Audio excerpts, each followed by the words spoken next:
السلام عليكم ورحمة الله وبركاته. أهلا بيكم في قناة هدى سويت. وحشتوني وحشتوني وحشتوني من الفيديو اللي فات. عاملين ايه يا حبايب قلبي؟ النهاردة هنعمل مع بعض تورتتين، تورتة في الصينية الوسط المستطيلة وتورتة في الصينية المدورة مقاس 22. أول حاجة هنعمل مع بعض اللي هي الصينية الوسط المستطيلة، بنعملها ب 500 جرام دقيق سبونج، ونص كوباية مية، ومعلقة محسن جل كبيرة، ونضربهم في العجان لحد ما يدينا قوام زي قوام الكريم شانتيه. وفي الاخر بنحط نص الكميه في الصينيه. ده لو انت عايزاها نص ونص، عايزاها كلها فانيليا بتقومي حطاها كلها، عايزاها كلها شوكولاته بتحطي عليها 3 معالق كاكاو. بس لازم تنخلي الكاكاو الاول عشان بيبقى متكتل. انما احنا هنعملها نص ونص، فحطينا نص المقدار وحطينا على النص التاني معلقتين كاكاو، ورحنا ضربناه وحطينا بقيته في الصينيه، وحطينا الصينية في الفرن. قعدت حوالي ساعة وشوية، ده طبعا حسب الفرن بتاعك. واتقطعت معانا، اديتنا 3 ديسكات. يعني الصينية الوسط المستطيلة لما بتحطي فيها 500 جرام المفروض تديكي 3 ديسكات زي ما انتوا شايفين كده. هنبتدي بقى نجلس التورتة بتاعتنا. يعني التورتة دي بتاخد حوالي يعني كوباية وربع كريمة، كوباية ونص. يعني انا بصراحة انا بضرب كمية كريمة لما بيبقى عندي كذا كذا تورتة. كوبايات كريمة في العجان واحط عليها 4 معالق ونص مية، واقوم ضرباهم، وعشان نخلص شغل كله مرة واحدة. ده عشان احنا في الشتاء، انما لو في الصيف لا طبعا بضرب كل مقدار لوحده. يعني بضرب كل كوباية كريمة عليها كوباية ونص مية ونص كوباية سكر لوحديهم. حطينا اول طبقة معانا، حطينا قطعة كريمة على البوردة بتاعتي عشان تمسك في التورته عشان ما تتزحلقش. وبعد كده حطينا اول طبقة وحطينا الكريمة. احنا حطينا هنا الكريمة كلها بيضة، ده كان طلب صاحبة التورته. سامحوني لو في ازعاج، انا ساكنة على الطريق والعربيات رايحة جاية، فسامحوني معلش. كده خلصنا اول تورته معانا، جلسناها نحطها في التلاجة بس شوية حوالي ساعتين. وهنعمل التورته التانية بتاعتنا. قلنا مقاس 21 او 22. بنعملها ب350 جرام دقيق سبونج، واربع بيضات، وتلت كوباية مية او ربع كوباية مية، وتحطيها في العجان، ومعلقة محسن جل صغيرة، وتضربيها لحد ما تديكي قوام زي قوام الكريم شانتيه. وبعد كده تحطيها في الصينية برضو، تقسميها مقدارين زي ما احنا شايفين كده، نص فانيليا ونص شوكولاتة. لو هي صاحبتها عايزاها كلها فانيليا وكلها شوكولاتة، طبعا حسب طلب الزبون. هنبتدي بقى نجلسها مع بعض. طبعا هنا انت هتسأليني ازاي انا هتحكم اعرف ان ده نص الفانيليا ونص الشوكولاتة وانا بحط الطبقة التانية من غير، وهي كلها كريمة بيضة زي ما انتوا شايفين كده. زي ما انتوا شايفين انا عملت علامات اهو بالكريمة نفسها مكان الجزء اللي هو الفانيليا، عشان اعرف ان لما اجي احط السبونج بتاعي او الطبقة بتاعتي، اعرف ان مكان العلامة دي اللي هو الفانيليا اقوم حطها الفانيليا، والناحية التانية تبقى شوكولاتة، عشان يبقى طبقات الفانيليا فوق بعض وطبقات الشوكولاتة فوق بعض. بعلم بالكريمة نفسها وانا شغالة، وفي الاخر بمسحها طبعا عادي مفيش اي مشكلة. طبعا زي ما قلت لكم قبل كده ان انا بسقي الاسبونج الجاهز، دايما بحب اسقيه، لكن الاسبونج البيتي بيبقى طري فما بسقهوش. خلصنا هنا التورته بتاعتنا، هنبتدي بقى نجلسها. بحط كمية كريمة كده كويسة فوق التورته، وانزل بالسباتولا بتاعتي على جوانب الكريمة طبعا. جلسي بالطريقة اللي انت تحبيها. وبعد كده بجيب السكرابر المشرشر بتاعي بيداري اي ديفوهات في التورته بتاعتك. ولو لقيت اي جزء عايز كريمه، اي جزء في كريمه زياده بتتشال معاكي بالسكرابر. وتقومي ماسحه القاعده بتاعتك وحطها برضو في التلاجة شويه. طبعا شغل الشتاء حلو قوي قوي قوي غير شغل الصيف. شغل الصيف بيتعبنا شويه، لان الكريمه كل شويه تحطيها في التلاجة وتطلعيها، انما في الشتاء بسم الله ما شاء الله ممكن تفضل الكريمه جنبك لحد ما تخلصي شغلك كله، مش بيجرالها اي حاجه. التورته بتاعتنا دي هنبتدي نزينها كده بشكل جديد، ما عملتوش على القناه قبل كده. يعني انا كنت عاملاه ونزلاه على الجروب من زمان، وواحده شافته واختارته وطلبته.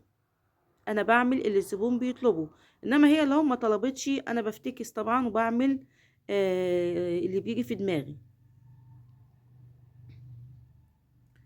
حبايب قلبي وحشتوني كتير كتير كتير، عاملين ايه يا حبايب قلبي؟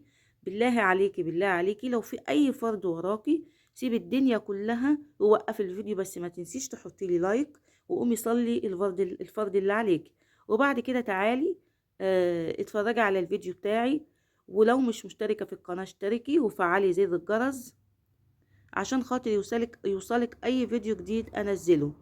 وحبايب قلبي اللي شرفوني ونوروني واشتركوا جديد في القناة، شرفتوني يا حبايب قلبي ونورتوني، وربنا يخليكوا ليا وما يحرمنيش منكم ابدا ابدا يا رب. وبالنسبة للكومنتات اللي بتكتب لي، يعني انا مش عايزة اقول لكم قد ايه بتسعد قلبي وبتفرحني، ربنا يخليكوا ليا وربنا يسعد قلوبكم كده زي ما بتسعدوا قلبي وبتسعدوا قلب اي حد. وبالله عليكم ما تنسوش الأذكار، حصنوا بيها نفسكم حصنوا بيها ولادكم، والورد اللي تعملوه لنفسيكم ابتدوا اعملوا لنفسكم ورد كده لو انتوا مش عاملين مع الأذكار. طبعا رمضان ده داخل علينا، وفي ناس بسم الله ما شاء الله بتقرأ في اليوم 5 أجزاء و4 أجزاء. أنا مش بقولك اقري الكمية دي، يعني اعملي لنفسك، اعملي لنفسك كل يوم. يعني المفروض في رمضان يبقى أقل حاجة جزء. احنا مش بيبقى عندنا شغل كتير في رمضان زي الايام العاديه، مش بتفضلي واقفه طول النهار في المطبخ. حاولي ان انت تفضي لربنا وقت بالذات في رمضان. وطبعا الصدقات وان شاء الله الاطعام باذن الله. يا رب ربنا يعيننا ويقوينا ويرزقنا يا رب بالناس الغلابه، يرزقنا برزق الناس الغلابه يا رب. وسامحوني طبعا على اني دايما بخرج كده بره الموضوع، بس دايما لازم يبقى في حياتنا كده جزء ايماني دايما نحافظ عليه، لان هو ده اللي هينفعنا في الاخره. كل اللي احنا بنعمله ده مش هينفعنا في الاخره، انما الحاجات اللي احنا بنعملها ربنا سبحانه وتعالى هو اللي هينفعنا الاخره. ودايما صلي على النبي، دايما طول ما انت قاعده كده حاسه ان انت فاضيه صلي على النبي. مش دايما وقتنا هنشغله بالتليفون يا حبايب قلبي، لا لا مش صح. اعملي نفسك وقت كده امسكي في التليفون، وطول ما انت شغاله صلي على النبي، قولي الاذكار. يعني والله يا حبايب قلبي هتفرق معاكم كتير في حياتكم. وانزلي كده كده يا حبيبه قلبي صلي على النبي في الكومنتات، عشان كل اللي يشوف الكومنت يصلي معاكي على النبي والثواب يكتر ويعم.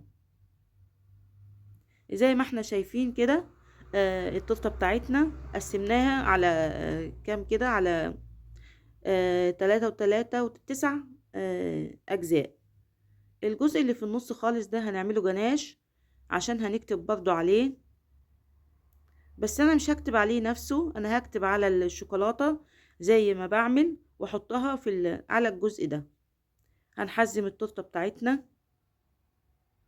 بجد شكلها تحفة تحفة زي ما انتوا شايفين، وعجبت الزبونة قوي. بسم الله ما شاء الله، الف هنا وشفا على قلبهم يا رب. هي طبعا اختارت الشكل ده، ما كانش نفس الشكل بالظبط، يعني انا مش بعمل نفس الشكل بالظبط واكرره عشان لما اجي انزله على الجروب يبقى فيه اختلاف.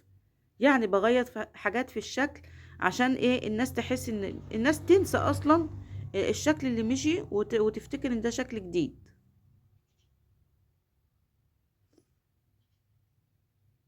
حطيت على الجيلو المانجا، مشيت عليها كده بجيلو شوكولاتة، وده جناش على النوتيلا البيضة، وبخلة كده ابتدي اعمل فيها اشكال كده تحس انها شكل التايجر. شكلها بيبقى حلو قوي قوي، وكتير قوي قوي بيشوفوها انت عملتيها ازاي، انت عملتي دي ازاي، زي ما انتوا شايفين كده قدامكم يا حبايب قلبي. اما بتحب الحاجة اللي انت بتعمليها والله بتبدعي فيها. يعني انا عشان بحب شغل التورت انا ببدع فيها جدا. يعني انا جالي كتير قوي شغل ان انا اعمل كبات للكافيهات. يعني في اول شغلي طبعا عملت كتير، بس ما بحسش فيها بمتعة، لان انت مش مفيش اي ابداع. الكب بتحطي كيكة وكريمة وخلاص.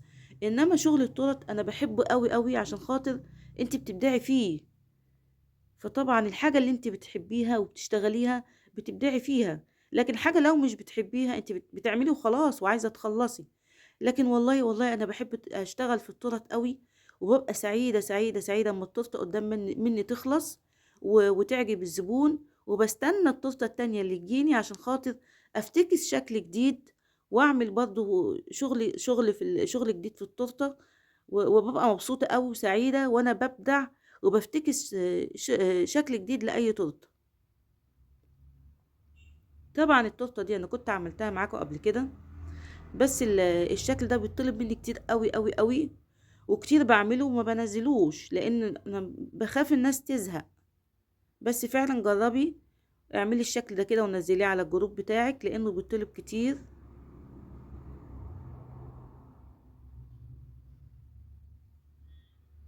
طبعا بتحطي الصوصات اللي انت عايزاها. حطيت انا هنا جناش شوكولاته، وجنبه نوتيلا بيضه، وكل جزء زي ما انتوا شايفين كده قصاده هيبقى نفس الصوص اللي انت هتحطيه زي ما انتوا شايفين كده، والنوتيلا. وبعد كده طبعا هنحط حبيبة قلب الناس كلها اللي هي مربى الحليب، الناس كلها بتحبها، عشان كده الشكل ده بيطلب مني لان الناس بتحب مربى الحليب قوي.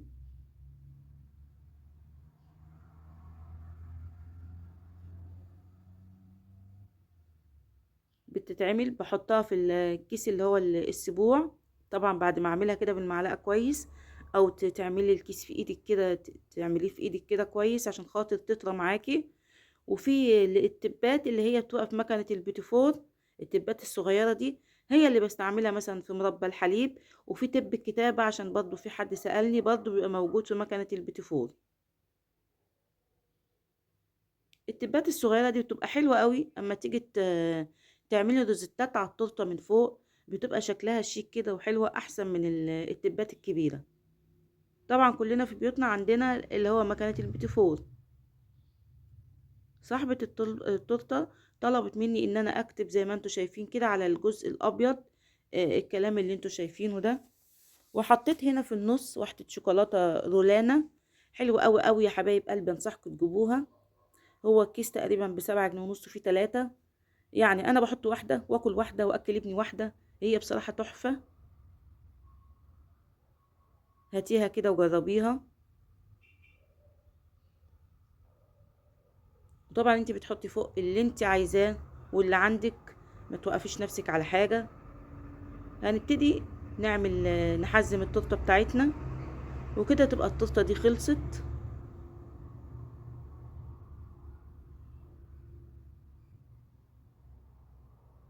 هنحطها بقى في التلاجة. طبعا الشوكولاتة دي انا كنت عملتها معاكم قبل كده، شايفين تحفة ازاي؟ بجد تسلم ايدي والله. وحبيبة قلبي لو عجبك الفيديو ووصلت لحد هنا اكتبيلي تسلم ايدك يا هدى، عشان اعرف ان انت اتفرجتي على الفيديو كله والفيديو بتاعي عجبك. ويا رب يا رب يا رب تكوني بتستفيدي ولو 1%.